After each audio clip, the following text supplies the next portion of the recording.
La palabra del Señor. Es importante que podamos prestar atención cuando el profeta Samuel va a reprender, a exhortar a Saúl y a decirle que Dios lo había desechado. Samuel dice que la obediencia es muy importante y el prestar atención es muy importante y muy agradable delante de Dios. O sea que distraerse es una falta de respeto. No se distraigan. Deje a los niños que corran, no se distraigan, preste atención a la palabra.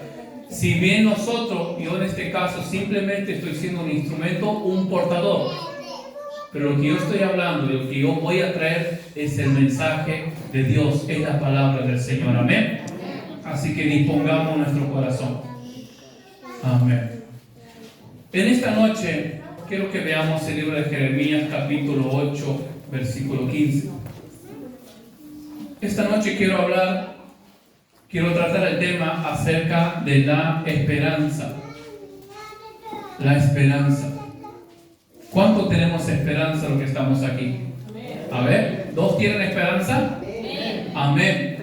Ahora la pregunta es, ¿quién es su esperanza? ¿O en dónde está puesta esa esperanza? Eso es importante destacar porque todos tenemos esperanza. Hay personas, casos excepcionales, que llegan a un momento que dicen, no tengo ningún tipo de esperanza. Pero en sentido general, todos tenemos esperanza. Pero lo que nosotros debemos hacer es examinar y ver de qué depende o en dónde está puesta esa esperanza. Porque eso es lo que va a hacer la diferencia. Todos tenemos esperanza. Pero la pregunta es, ¿dónde está tu esperanza? Quizás aquí la mayoría podemos decir, bueno, mi esperanza es Cristo. Pero ahora vamos a llevarlo a la luz de la Biblia para ver qué tan cierto es. Dice Jeremías capítulo 8, versículo 15. Esperábamos paz, pero la paz no llegó. Esperábamos tiempo de sanidad, pero solo encontramos terror. Aquí la palabra del Señor, el profeta, nos está hablando de un pueblo con esperanza. ¿Tenía esperanza o no tenía esperanza este pueblo? Claro que sí, porque dice, esperábamos. Ellos estaban en un proceso, ellos tenían esperanza en su corazón. Amén. Hermano, en estos tiempos, lo que el mundo, escuche bien esto, lo que el mundo necesita es esperanza. Lo que tanto el mundo necesita, y a veces no solamente el mundo, sino a veces nosotros también necesitamos examinar y corregir dónde está puesta nuestra esperanza. Si nosotros examinamos un poco la situación que se ha vivido a nivel mundial en el año 2019-2020 acerca con el COVID, ¿sí? ¿Cuántas personas que han perdido su estado de salud? Personas que después de haber tenido esa enfermedad nunca más su salud volvió a ser igual. Personas que en esos procesos han perdido familiares, iglesias que han perdido pastores. Amén. Y eso ha afectado muchísimo. Y en ese lapso, en ese proceso, lo que el mundo necesita es esperanza. Personas que lo perdieron todo, personas que dicen, yo he tenido aquella enfermedad y después de esa enfermedad mi salud no ha vuelto a ser igual. Mi vida no volvió a ser nunca más igual. Al margen de eso podemos citar también los problemas económicos que tenemos, creo que a nivel mundial, donde la pobreza cada día avanza, donde cada día la persona es más pobre, donde cada día el mundo ve menos esperanza, donde a veces las personas ya no saben en qué esperar ni en qué confiar. Y sumado a eso, cada persona con la desesperanza que muchas veces luchamos o cargamos de manera particular o de manera personal. Muchas personas ya no tienen esperanza en cuanto a sus sentimientos. Muchas personas ya no tienen esperanza en cuanto a su familia, en cuanto a su matrimonio, en cuanto a sus relaciones interpersonales o a sus relaciones con sus hijos. Personas que están sin esperanza. Personas que no pueden tener esperanza porque un pasado oscuro, porque un fracaso en su pasado parece que ha nublado toda su visión y no les permite visualizar hacia un futuro lleno de esperanza. Sino que como consecuencia de una traición, consecuencia de un engaño, de una decepción, de una enfermedad, de cualquier cosa, se encuentran sin esperanza. Según el diccionario de la Real Academia Española, un concepto de esperanza dice: la esperanza es la confianza de lograr una cosa o que se realice algo que nosotros deseamos. No se distraiga. Si tiene un papelito, anote los problemitas, charlelo en su casa, preste atención a la palabra del Señor. Porque después vienen los problemas y no sabemos para dónde correr ni qué hacer. No se distraiga. La confianza de lograr una cosa que se realiza o desear algo. Entonces, muchas veces la esperanza que las personas tienen es una esperanza como esta definición. Es una esperanza con una confianza opuesta con un fin de lograr o alcanzar algo. Eso es lo que dice. Que se realiza algo que uno desea. Por ejemplo, el joven o la jovencita dice: bueno, yo deseo poder encontrar, en este caso la mujer, un hombre que pueda respetarme, que me pueda valorar, que sea un buen padre, que sea un buen esposo. La jovencita, lo mismo en sentido viceversa. Yo espero aquella mujer que pueda ser una excelente esposa, una buena madre, que me respete. Y esa es una esperanza. Esa es una esperanza que el mundo nos ofrece. Esa es una esperanza en la que muchas veces los ojos de persona, del ser humano, están puestos.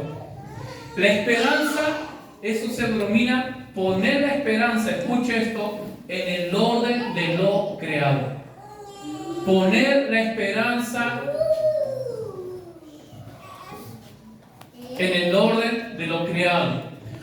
Poner la esperanza en el orden de lo creado significa cuando nuestra esperanza está puesta en cualquier situación, circunstancia o persona ajeno a lo que es Dios.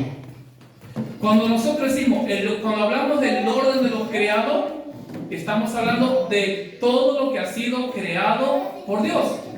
Llámese familia, llámese hombre, llámese mujer, llámese hijo. Eso es el orden de lo creado.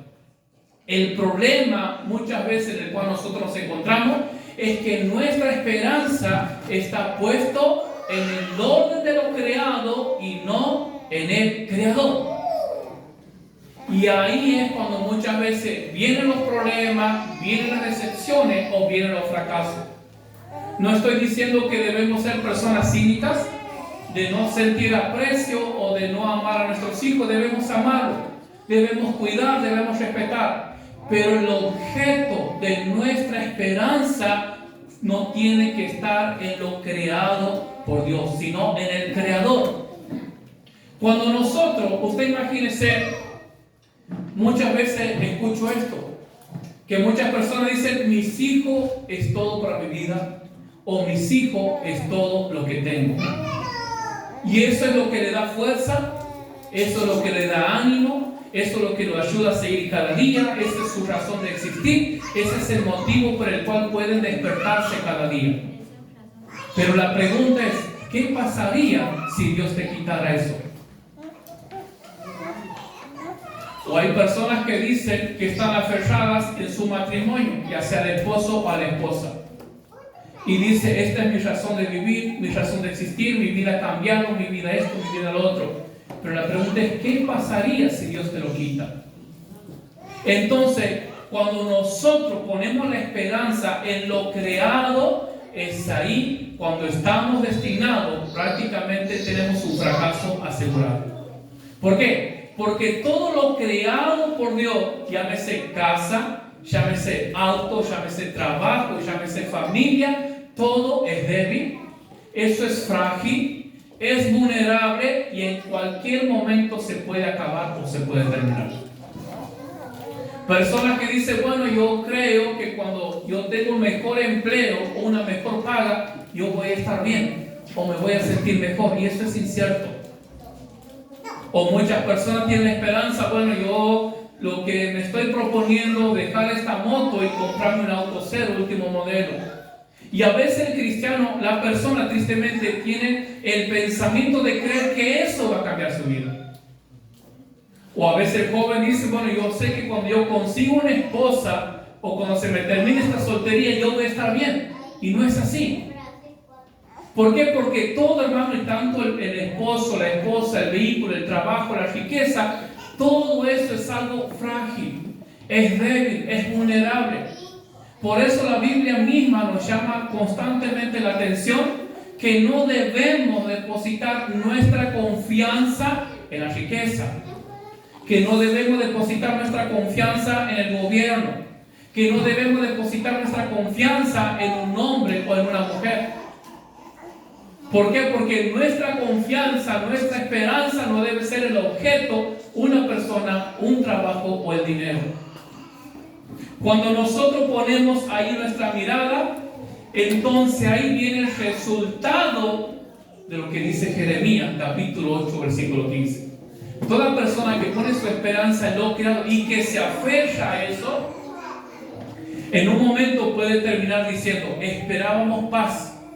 ¿Cuántas personas que dicen, después de una frustración, de un fracaso, ya sea sentimental, económico o lo que fuese, cuántos dicen, yo esperaba que sea diferente, yo esperaba que esta persona sea diferente, yo esperaba que este hombre, que esta mujer sea diferente, yo esperaba que mi vida cambiara cuando conociera a esta mujer o a este hombre? Y eso es lo que dice el profeta, esperábamos paz, pero la paz no llegó. Esperábamos tiempo de sanidad, pero solo encontramos terror. Muchas personas hoy en día miran a su alrededor, no conocen paz, no conocen tranquilidad, no conocen lo que es el gozo. ¿Pero por qué? Porque su esperanza es equivocada, porque tienen puesto sus ojos en una esperanza que perece, en cosas que perecen, en el orden de lo creado y no en el Creador. Cuando nosotros vemos el Antiguo Testamento, la esperanza para el pueblo de Israel del Antiguo Testamento era la protección o la bendición que Dios les había garantizado. Entonces Israel sabía que Dios lo guardaba, sabía que Dios lo protegía, que Dios lo cuidaba. Esa era la esperanza básicamente del pueblo de Israel. En Génesis capítulo 15, Dios llama a Abraham y le dice, yo te llamé de Ur de los Caldeos, le dice Dios, para darte esta tierra por heredad. Entonces ahí comienza, toma otro sentido, una nueva esperanza para el pueblo de Israel, o para Abraham en ese momento. Entonces la esperanza que Dios le estaba dando en ese momento a Abraham era una nueva tierra, algo donde producía miel, que producía leche, donde todo iba a ser prosperidad y donde no iba a faltar nada. Esa es la esperanza que Dios le da al varón en el libro de Génesis capítulo 15, versículo 7. Y una vez lograda, una vez que ellos hayan conseguido introducirse a la tierra prometida, la esperanza del pueblo de Israel era que Dios los iba a guardar siempre. Dice Zacarías capítulo 2 versículo 5, yo seré para ella, dice Jehová, muro de fuego en derredor, y para gloria estaré en medio de ella. Esta era la esperanza del pueblo de Israel, que cuando ellos se han introducido en la tierra prometida, Dios iba a ser como un muro de fuego alrededor de ellos, para guardarlo, para protegerlo, para defenderlo, para cuidarlo. Y tenía la presencia de Dios garantizada. Cuando el pueblo de Israel pecaba, Dios los entregaba en manos de sus enemigos, ellos se arrepentían y Dios nuevamente los volvía a restaurar.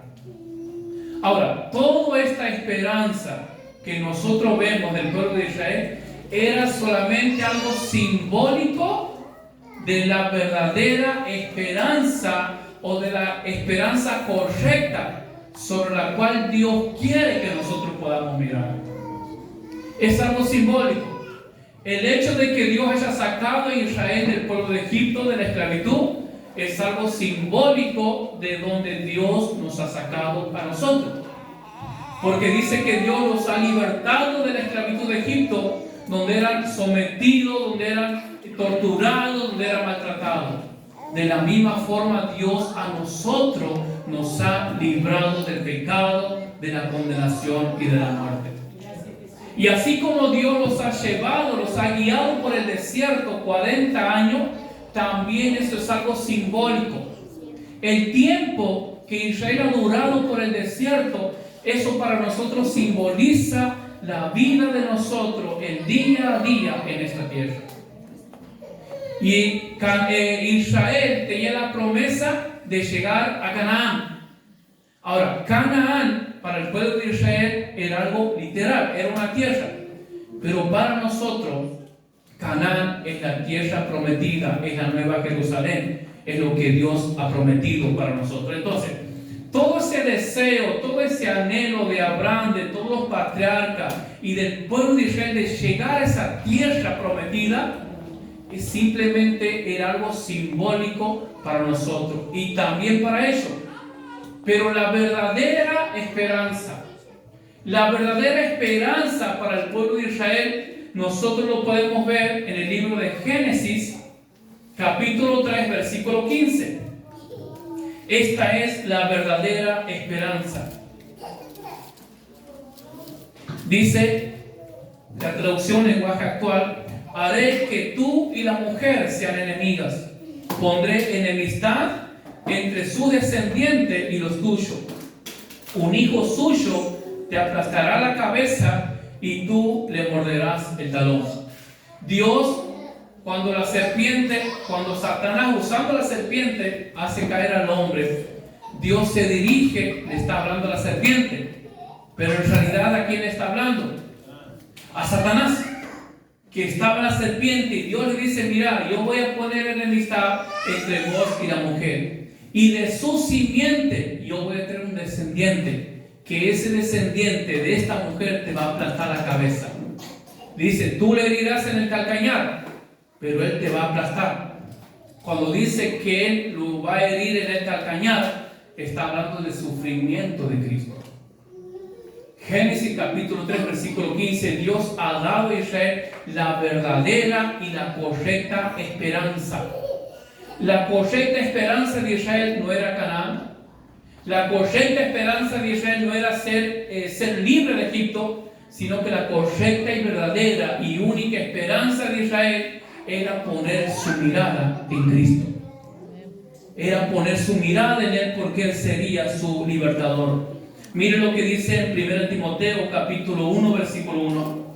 Pablo, apóstol de Jesucristo, por mandato de Dios nuestro Salvador y del Señor Jesucristo, nuestra esperanza. Hermano, Cristo es nuestra esperanza.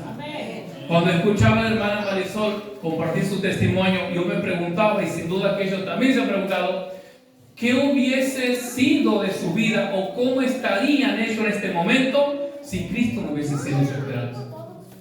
¿Cómo hubiese estado el papá, la mamá, en este momento tan difícil si la esperanza de ellos no hubiese sido Cristo? Por eso dice el apóstol Pablo: y del Señor Jesucristo nuestra esperanza. Hermano, el mundo vive en un caos. El mundo vive con esperanza puesta en lo que Dios ha creado. En un hombre, en una mujer, en sus hijos, en la riqueza, que si cambia el gobierno yo voy a estar mejor, me va a ir bien, etcétera, etcétera, etcétera.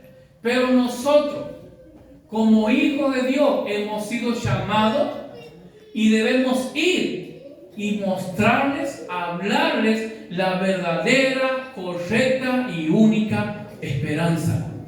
Y decirles: la esperanza verdadera es Cristo. A ver, una silla, por favor. Préstame la guitarra más. Ahí, en boca abierta.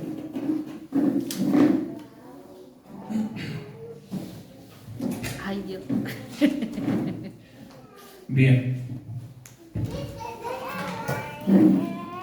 Nosotros somos cristianos, ¿sí? Somos cristianos, amén. Amén, somos cristianos. Nosotros, por ser cristianos, este es Cristo. Él es Cristo, este es Cristo, Él es la roca. Este somos nosotros, los cristianos, el pueblo de Dios. Pero ¿sabe cuál es el problema muchas veces de nosotros? Que nos encontramos en esta posición. Estamos sobre Dios, edificados en la palabra de Cristo, pero estamos inclinados a la esperanza que Dios ha creado en las cosas. Entonces a veces yo soy cristiano, estoy en la iglesia, conozco la palabra, vengo, alabo y adoro a Dios, pero Cristo no es el centro, no estoy bien parado, no estoy bien edificado, mi vida, mis sentimientos, mis emociones no están construidas 100% sobre Cristo, sino que estoy sobre Cristo un poco, y un poco mi esperanza está en el orden de lo creado. Un poco mi esperanza está en mi mujer. Es por eso que muchas veces nos afecta tanto los sentimientos, cuando no somos correspondidos, cuando nos lastima, cuando nos hiere. Escuche, hermano, cuando un hermano, cuando alguien se aparta del Señor por un problema, es simple y sencillamente por esto. Porque su esperanza no estaba en Cristo, su esperanza estaba en el orden de lo creado. Usted piense por este momento, en un instante, en dónde está puesta su esperanza. Si usted dice que su esperanza está en Cristo, usted debe estar edificado, cimentado y bien aferrado a la palabra de Dios. Ahora, ¿sabe cómo vamos a saber si en esta noche no estamos solamente en Cristo? Usted pregúntese, si Dios decide quitarnos mañana nuestro trabajo, si Dios decide quitarnos mañana nuestra familia, si Dios decide quitarme mañana a mi esposa, mis hijas o lo que tengan, entonces ahí es el problema, cuando a veces Dios quita, ¿y qué hacemos nosotros? Al piso. Ahora entiende por qué muchas veces hemos caído, por qué estamos caídos. Sencillamente porque no hemos estado aferrados, posicionados o bien parados en Cristo, sino que estábamos un pie en las cosas de Dios, un pie en la esperanza de Dios y un pie aferrado a esta persona, a este trabajo, a esta esposa, a este hijo, a lo que fuese, cualquier cosa que haya sido creado por Dios. Y ese es el problema por el cual cuando vienen los fracasos, vienen los problemas, nos sentimos tan decepcionados, tan lastimados y nos cuesta tanto seguir adelante. Porque no estamos bien posicionados. Tenemos esperanza, creemos y confesamos que Cristo es nuestra esperanza. Y cuando ha venido el problema, ¿qué ha pasado? ¿A dónde ha corrido? Si en el problema, la dificultad, usted ha caído, es porque usted estaba aferrado a eso. Pero si en el problema, la dificultad, usted sigue de pie sobre Cristo, sobre su palabra, permanece, es porque su esperanza siempre ha sido Cristo Jesús. Amén.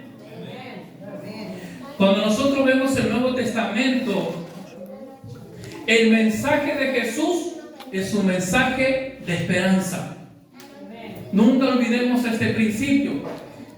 El mensaje de Jesús, el mensaje del Evangelio es un mensaje de esperanza, no es un mensaje de prosperidad, no es un mensaje de sanidad, no es un mensaje de traer tanto, eso es un engaño, es una mentira. El mensaje de Cristo, el mensaje del Evangelio es un mensaje de esperanza, es un mensaje desafiante. ¿Por qué desafiante? Porque nos desafía, porque nos llama y nos anima que podamos quitar nuestra esperanza de las cosas del mundo, que podamos quitar nuestra esperanza de un hombre, de una mujer, del trabajo, del dinero, y que podamos poner nuestra esperanza en Él. ¿Cómo podemos saber que nuestra esperanza no es el dinero? ¿Cómo podemos saber? Porque ¿cómo reacciona cuando no tienes dinero? Si piensas que se te acaba el mundo y ya quieres romper con tu matrimonio es porque tu esperanza estaba puesta en ese dinero. Y a veces los problemas vienen, hermanos, los procesos son permitidos por Dios. Porque es Dios el que nos está diciendo, hijo, yo permito este problema porque yo quiero ayudarte a sacar tus ojos de las esperanzas de este mundo, que perecen, que son débiles, que son frágiles. Mi esposa, Dios lo puede llevar mañana, me puede llevar mañana a mí, a mis hijos. Nada es firme, nada es estable. solo la esperanza en Cristo. Si queremos ser personas maduras, personas que podamos permanecer en Dios, es necesario, como dice Cristo, edificar sobre la roca. Pero a veces todo nuestro sentimiento, todas nuestras emociones está edificada sobre el matrimonio, sobre mi esposa, sobre el esposo, sobre los hijos. No digo hay que amarle, hay que respetarlo, claro que sí. Pero pregúntese qué pasaría si Dios te lo quita.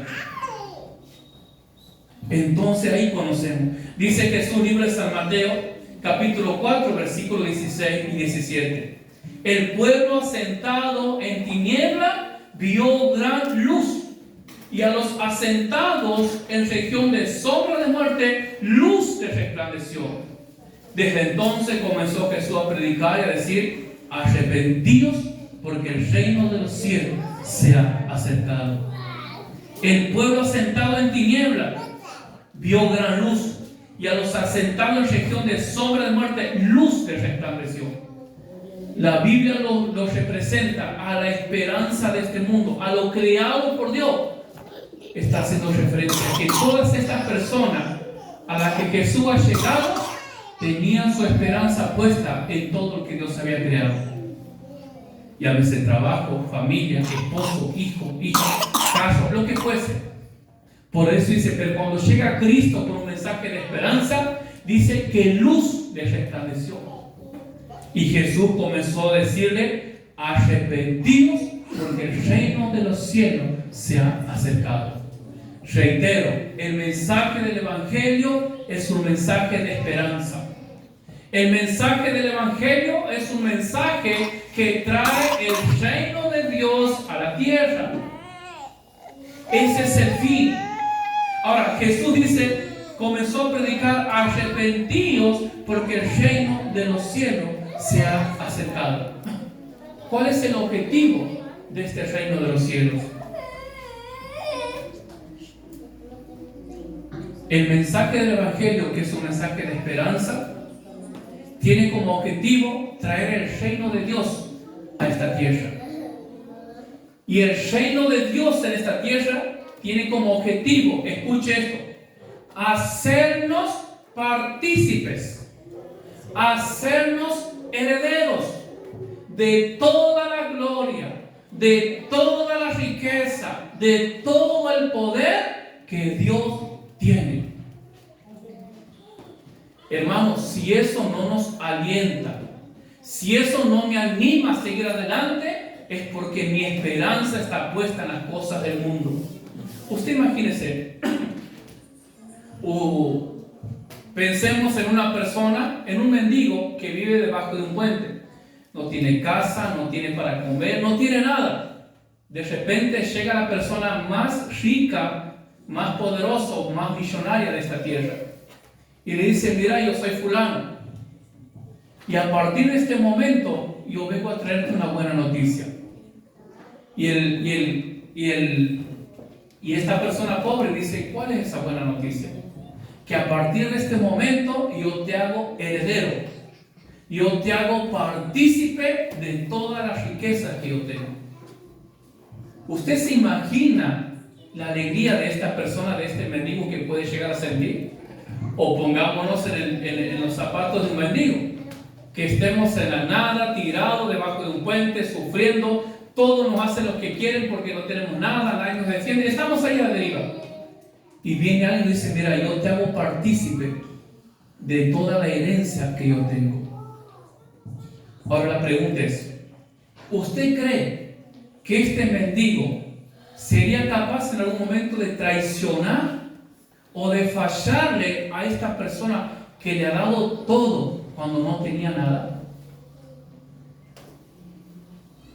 Póngase por un momento en los zapatos de este mendigo. Una persona que no tiene nada, de repente viene alguien y le da todo. Y usted, sin haber hecho nada, sin haber trabajado, simplemente porque alguien ha venido y dice: mira, yo te hago parte de la herencia millonaria que yo tengo. Esa persona, ese mendigo, va a vivir una vida agradecida.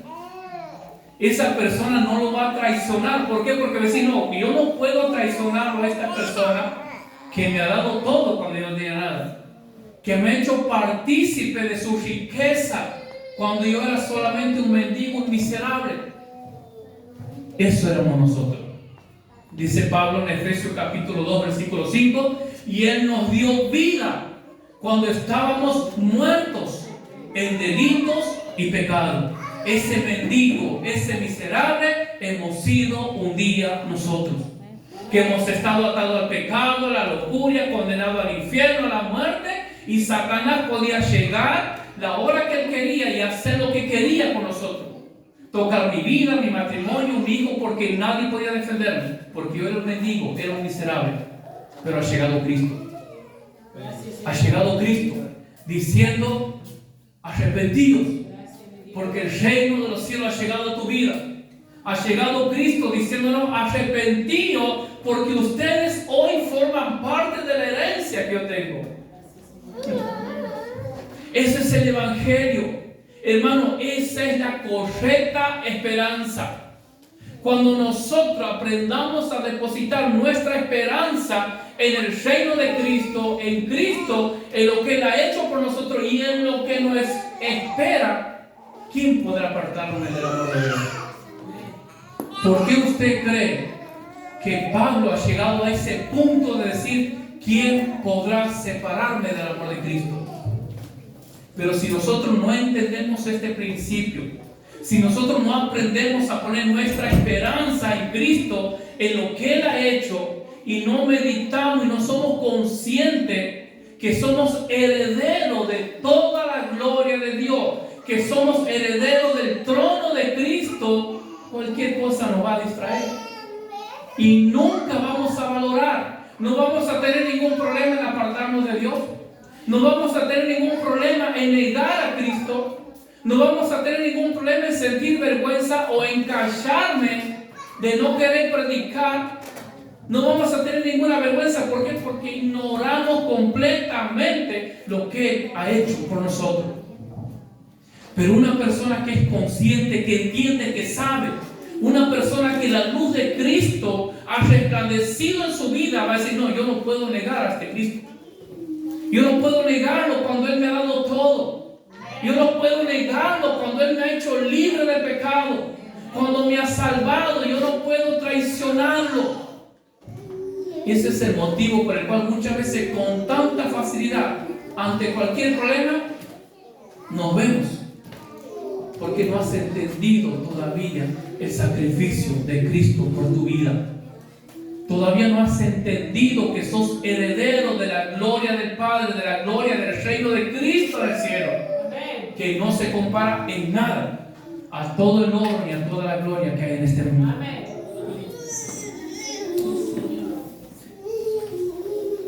El reino de Dios tiene dos objetivos: poseer los bienes de Dios presente y futuro. Escuche, dice Cristo: arrepiéntanse, porque el reino de los cielos se ha acercado.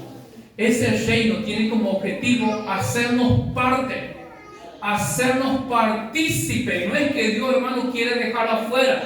Dios nos llama a través de Cristo para que podamos ser partícipes del reino de Cristo, que significa dos cosas: gozar de los bienes de Dios presente, escuche esto, y gozar de los bienes de Dios futuro. Ese es el reino de Cristo. Cuando hablamos de los bienes presentes que Dios quiere que nosotros podamos tener acceso en esta tierra, dice Pablo en el libro de Romanos capítulo 14 versículo 17: porque el reino de Dios no es comida ni bebida, sino justicia, paz y gozo en el Espíritu Santo. Cristo te llama. Cristo nos ha llamado, Cristo nos ha redimido para que en esta vida, en este momento, a partir de esta noche, podamos ser partícipes, podamos gozar de estos bienes de Dios en esta tierra, que es la justicia, es una vida de santidad, que es la paz de Dios en nuestra vida, que es el gozo del Espíritu Santo en nuestra vida. ¿Puede haber algo mayor que eso? Entonces, ¿cuál es el motivo? ¿Cuál es la razón por la que queremos dejar a Dios? ¿Por qué nos alejamos? ¿Por qué le damos las espaldas con tanta facilidad? Como si no fuese nada. O como si no nos ofreciera nada. Hermanos, si usted lo entiende, si nosotros lo entendemos, que este mundo nada bueno tiene para ofrecernos. Solo quiere destruirte. Solo quiere lastimarte. Solo quiere matarte.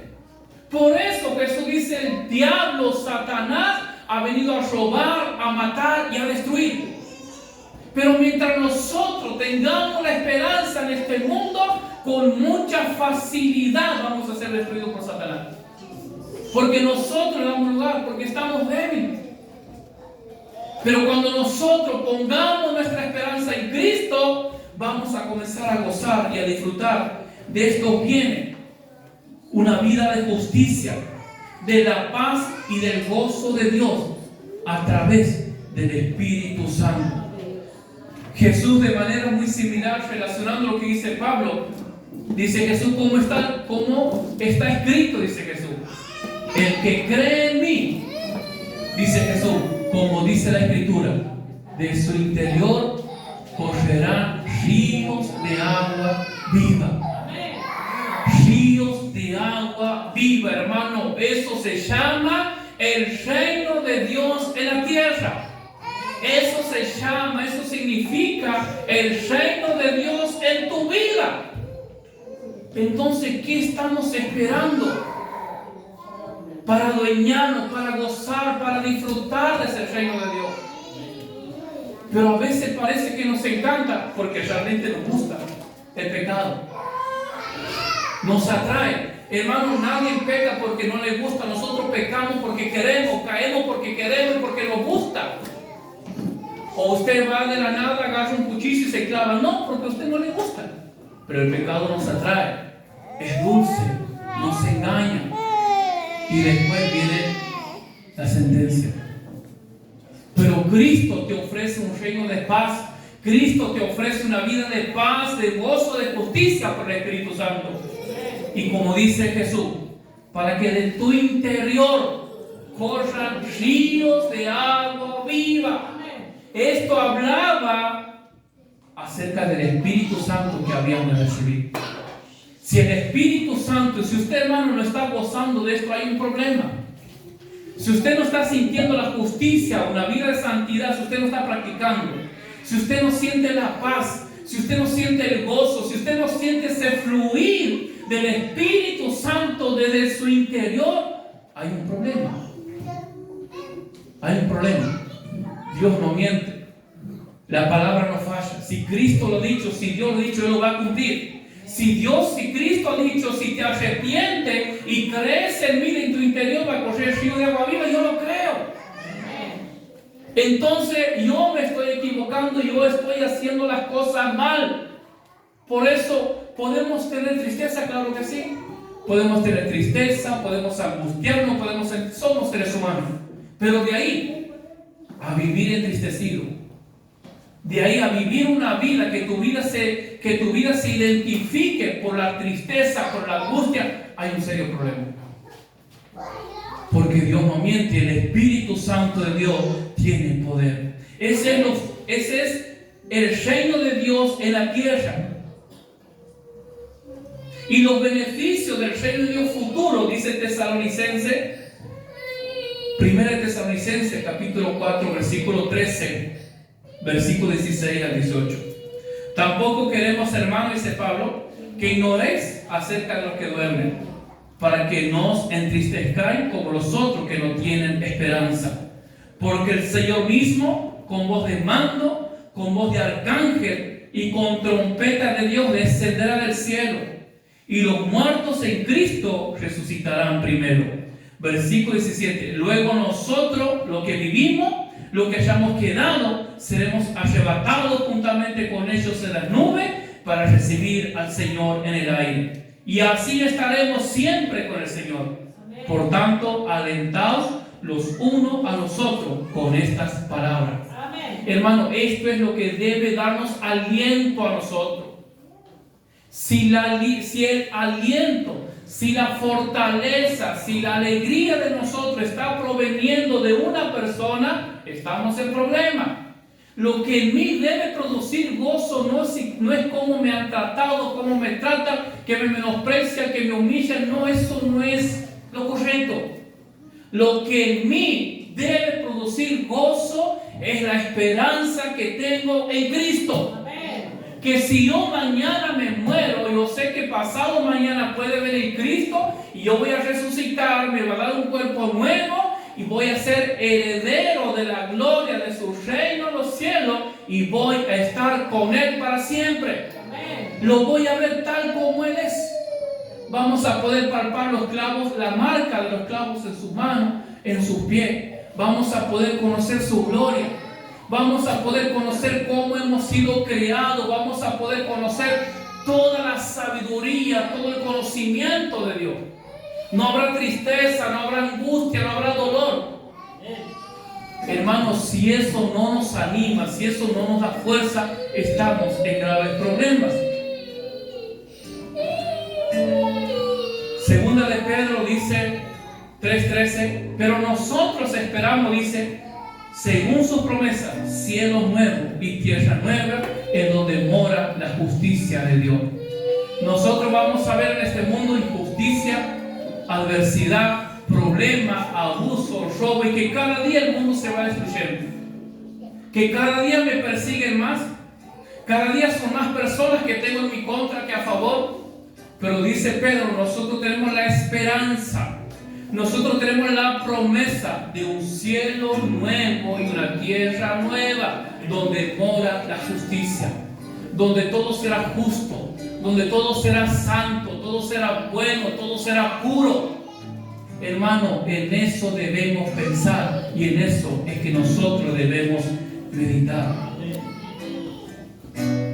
La confianza y base de nuestra esperanza nos da garantía. Escuche, al principio daba la definición de esperanza según el diccionario de la Real Academia Española, que dice, la esperanza es lo que el mundo necesita. La confianza de lograr una cosa o que realice algo. Por ejemplo, una persona común, normal y corriente. Usted dice, che, ¿cuál es tu esperanza? Usted pregunta a cualquier familiar. Bueno, mi esperanza es que me vaya bien la vida, que me vaya mejor mi matrimonio, que mi marido cambie, que mi esposa cambie, o tener un acto de esperanza. Esas son esperanzas. La pregunta es, ¿cuál es el fundamento de esa esperanza? ¿O qué es lo que le garantiza que esa esperanza va a ser concreta o que van a poder lograr ese objetivo de esperanza? ¿Cuál es la garantía que tienen? Ninguna. No tiene garantía. El esposo puede desear que su esposa cambie. La esposa puede anhelar que su esposo cambie. Podemos anhelar que nuestra familia, que el gobierno, podemos tener mucha esperanza, pero todo está fundamentado en emociones, en sentimientos. Nada más. Ahora, ¿sabe cuál es el contraste con la esperanza que nosotros tenemos? Que nuestra esperanza tiene fundamento. Que nosotros tenemos prueba de que si yo pongo mi esperanza en lo que dice la Biblia, yo sé que lo voy a lograr y sé que voy a llegar. Porque no es algo basado en sentimiento, no es algo basado en emoción, o no está basado en mi entorno o de cómo me traten o si me dejan de tratar. Primera de Pedro, capítulo 1, versículo 3. Dice Pedro, bendito el Dios y Padre de nuestro Señor Jesucristo, que según su grande misericordia nos hizo renacer para una esperanza viva, ¿a través de qué? Por la resurrección de Jesucristo de los muertos. El sacrificio de Cristo, la cruz de Cristo, la resurrección de Cristo es la garantía que Dios nos da de nuestra esperanza. Entonces podemos confiar tranquilamente. Un día un compañero me decía, a mí me gusta todo lo que me habla, lo que me dice, lo que me predica, pero ¿qué te parece? Me dice él, si al final de los tiempos, llega al final y te das cuenta que no era cierto. Y es una buena pregunta. Y piense usted qué respondería. No le voy a decir lo que yo respondí. Piense usted, ¿qué respondería ante eso? Bueno, a partir de ahora sabemos que nuestra respuesta, de que nuestra esperanza, que lo que esperamos, que lo que anhelamos no es en vano, el fundamento, la garantía es Cristo. Lo que Él ha hecho en la cruz, la evidencia de Cristo, la muerte, la resurrección de Cristo, es lo que a mí me dice que lo que Dios me ha prometido se va a cumplir. Que lo que Dios me ha prometido que voy a ser como Cristo, que voy a vivir con Cristo, que voy a ver su gloria, que voy a ser heredero de su riqueza en el cielo, es el propio sacrificio de Cristo en la cruz del Calvario. En segundo lugar, el fundamento de nuestra esperanza es el testimonio del Espíritu Santo. Dice Romanos capítulo 8, versículo 16. El Espíritu mismo da testimonio a nuestro espíritu de que somos hijos de Dios. Si nosotros continuamos leyendo, dice, entonces si somos hijos, también somos herederos de Cristo. El Espíritu Santo es el que nos convence que somos hijos de Dios. El Espíritu Santo es el que me convence que Cristo es mi esperanza, que lo que Dios me ha prometido se va a cumplir. Ese es el fundamento que nosotros tenemos en nuestra esperanza. Uno de los frutos de esta esperanza dice 1 Juan capítulo 3 versículos 2 y 3. Amados, ahora somos hijos de Dios y aún no se ha manifestado lo que hemos de ser, pero sabemos que cuando Él se manifieste seremos semejantes a Él. Y todo aquel que tiene esta esperanza en Él se purifica a sí mismo, así como Él es puro. La esperanza de nosotros no está en este mundo. Tu esperanza no debe estar en que si la persona cambia, si tu marido cambia o no cambia, tu mujer cambia, si te hacen la guerra o no te hacen la guerra, si el pastor te corre, te reta. Esa no es tu esperanza. Porque si tu esperanza está puesta en eso, o en tu trabajo, en lo que sea de este mundo, es cuestión de tiempo para que esa esperanza haga así y para que usted venga al precipicio. ¿Por qué? Porque todo lo que el mundo ofrece es algo inestable, es algo inseguro. Pero si nosotros ponemos la esperanza en Cristo, dice el apóstol, y todo aquel que tiene esta esperanza se purifica. Entonces, el fruto, si nosotros realmente, hermano, hemos entendido y si tenemos nuestros ojos puestos en la esperanza correcta, no es en que si yo lo digo o no lo digo, sino el fruto de que yo realmente tengo la esperanza en Cristo, que yo tengo mi esperanza en lo que Dios ha prometido, es que yo me purifico. Busco santidad, no busco pecado. Cada día busco consagrarme más. ¿Por qué? Porque yo sé que aquel ser soberano que es Cristo Jesús, que la esperanza mía es que un día, cuando Él venga, yo voy a ser como Él.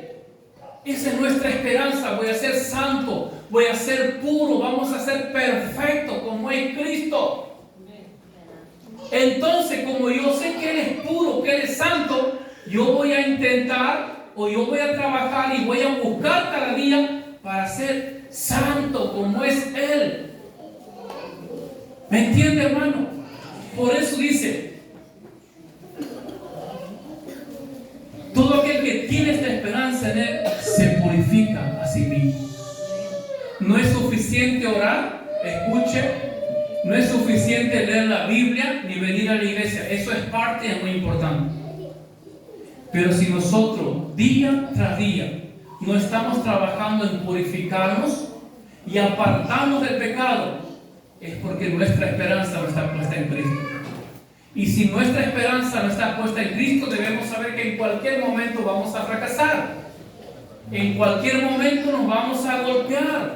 Como quien dice, nos vamos a dar la cabeza contra la pared. Mi esposa se puede ir y yo me puedo ir, mis hijos se pueden ir. En este mundo puede pasar cualquier cosa. Y si yo tengo mi esperanza en eso, si yo tengo mi esperanza que mi esposa nunca me va a engañar, ¿y si me engaña? Si yo tengo mi esperanza y la amo a mis hijos porque nunca se van a ir, si yo dice, no, yo mañana lo traigo conmigo, ahí se termina la esperanza. Y ese es el punto a lo que muchas personas llegan y dicen, para mí no hay esperanza. Miren, finalizo con esta ilustración. En el libro de Génesis tenemos la historia de José y su padre Jacob. Génesis 48 y Génesis 37, para los que desean anotar. Dice que pasaron alrededor de 22 a 23 años después de que sus hijos, de que los hermanos de José lo vendieron. Su papá Jacob ya lo había dado por muerto. Dice que Jacob amaba mucho a José. Sus hermanos tenían celo. Entonces toman a José, lo venden y dice, bueno, pero ¿qué le decimos ahora a nuestro padre? Y uno de ellos dice, bueno, vamos a manchar la túnica, el vestido de José con sangre. Vamos a ir a nuestro padre Jacob y le vamos a decir, papá, esto hemos encontrado de tu hijo. Verifica si es el vestido de tu hijo José. Entonces dice que el padre de José, Jacob, toma el vestido de su hijo y lo reconoce y dice, esta es la túnica, este es el vestido de mi hijo José, lleno de sangre. Seguramente, dice Jacob, alguna bestia del campo lo habrá matado. Mi hijo José ha sido muerto. Y ahí murió la esperanza de Jacob. Han pasado 22 a 23 años para que Jacob pueda darse cuenta que su hijo estaba vivo. O sea, que Jacob tenía la esperanza muerta en alguien que estaba vivo. Jacob tenía una esperanza muerta en alguien que realmente estaba vivo. No solamente estaba vivo, sino que estaba gobernando, estaba reinando. Pero el desconocimiento de Jacob, la ignorancia de Jacob, no le permitió tener acceso a su hijo que gobernaba, que reinaba y que podía darle muchísima bendición. Únicamente cuando han pasado 22 a 23 años. La pregunta es, ¿qué es lo que lo ha llevado a Jacob a perder la esperanza? ¿Qué es lo que lo ha llevado a Jacob a decir, no tengo más esperanza de ver a mi hijo porque mi hijo ha sido muerto? Lo que lo ha llevado a Jacob a no tener más esperanza ha sido una túnica manchada con sangre. Entonces, debemos preguntarnos esta noche, ¿cuál es nuestra túnica manchada con sangre? ¿Cuál es esa túnica manchada con sangre que te han traído, te lo han presentado y vos has dicho, esto es cierto, no hay más esperanza para mí? Cuando realmente aquello por lo cual has dejado está vivo. La esperanza de Jacob estaba muerta en alguien que estaba realmente vivo. ¿Cuál ha sido tu túnica de sangre que te ha presentado? Y que a partir de ese momento tu vida no tiene sentido, no tienes razón de ser, tristeza, angustia, porque crees que tu esperanza ha acabado, ha terminado. Pero no dejes que una túnica manchada con sangre decida o que te diga no hay más esperanza. Porque hay un Cristo vivo, hay un Cristo que reina, hay un Cristo que gobierna, hay un Cristo que quiere darte esperanza, una esperanza que no perece, una esperanza que no vas a fracasar. Es una esperanza segura. Es una esperanza real y no es una esperanza basada en sentimientos, en emociones, sino que es una esperanza que vas a tener la seguridad que realmente es así. Póngase de pie, por favor.